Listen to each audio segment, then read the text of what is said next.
प्रधानमंत्री मोदी की मौजूदगी अपने आप में बेहद महत्वपूर्ण। और ब्राजील के राष्ट्रपति लूला डे सिल्वा प्रधानमंत्री नरेंद्र मोदी का स्वागत करते हुए गले लगाकर अभिवादन करना और अपने आप में ये दोनों ही नेताओं के बीच में संवाद ये दिखाता है कि कैसे एक क्लोज कोऑर्डिनेशन के साथ में आगे बढ़ते हुए दोनों देश आगे बढ़ना चाहते हैं। क्योंकि हमारे मेहमान भी जिक्र कर रहे थे, जो ट्रॉइका होता है, यानी कि पिछली बार कौन सा देश अध्यक्ष था, इस बार कौन सा देश अध्यक्ष है और अगली बार कौन सा देश अध्यक्ष होगा, ये तीनों देश मिलकर एक कोऑर्डिनेटेड एफर्ट्स के साथ में एक कंसेंसस बनाने की कोशिश करते हैं। तो ऐसे में भारत की एक महती जिम्मेदारी का निर्वहन भारत इस बार निभा रहा है। और ऐसे में ब्राजील के राष्ट्रपति लूला डे सिल्वा और प्रधानमंत्री नरेंद्र मोदी के बीच में ये खुशनुमा माहौल की मुलाकात और कैसे एक तरीके से हाथ जोड़ के अभिवादन करना, शेक हैंड करना, गले मिलना और ये संवाद ये दिखाता है कि दोनों ही देश मिलकर न सिर्फ आपसी संबंधों को बल्कि G20 के मसले पर कैसे एक बेहतर कंसेंसस बनाया जाए उस दिशा में आगे बढ़ने को तैयार है। तो ऐसे में प्रधानमंत्री नरेंद्र मोदी इस वक्त शिखर सम्मेलन का जो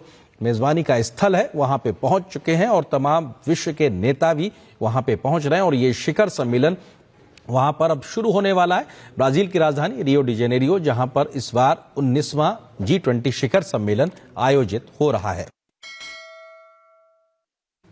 और ये तस्वीरें अब से बस कुछ देर पहले की, जब प्रधानमंत्री G20 के स्थल पे पहुंचे हैं और ब्राजील के राष्ट्रपति लूला डे सिल्वा ने प्रधानमंत्री नरेंद्र मोदी का स्वागत किया है और उनके साथ बातचीत की। और ऐसे में लगातार, क्योंकि कल एक रियो डिक्लेरेशन आएगा जो कि बताएगा कि किन तमाम मसलों पर कैसे सहमति बनी है, उससे पहले तमाम बैठकें और मंथन चलता रहता है। लेकिन जो इस बार का सबसे बड़ा थीम है वो भुखमरी और गरीबी को लेकर है, उसके उन्मूलन पे कैसे आगे बढ़ा जाए, उसके उन्मूलन को लेकर एक अलायंस बनाने का भी एक पहला कार्यक्रम होना है। उसी के ऊपर पहला सत्र भी रखा गया है। इसके अलावा अगले सत्र में बात ये होगी कि किस तरीके से जो वैश्विक संस्थाएं हैं उसमें जो सुधार की गुंजाइशें हैं उस पर कैसे आगे बढ़ा जाए। इसके अलावा पब्लिक डिजिटल इंफ्रास्ट्रक्चर को लेकर भी इस पूरे G20 शिखर सम्मेलन के दौरान सत्र होने हैं, उस पर बातचीत होनी है। तो ऐसे तमाम विषय हैं जिसको लेकर आज दुनिया चिंतित है। उन विषयों को लेकर कैसे, साझा चुनौतियों को लेकर कैसे निपटा जाए, कैसे उनसे आगे बढ़ा जाए,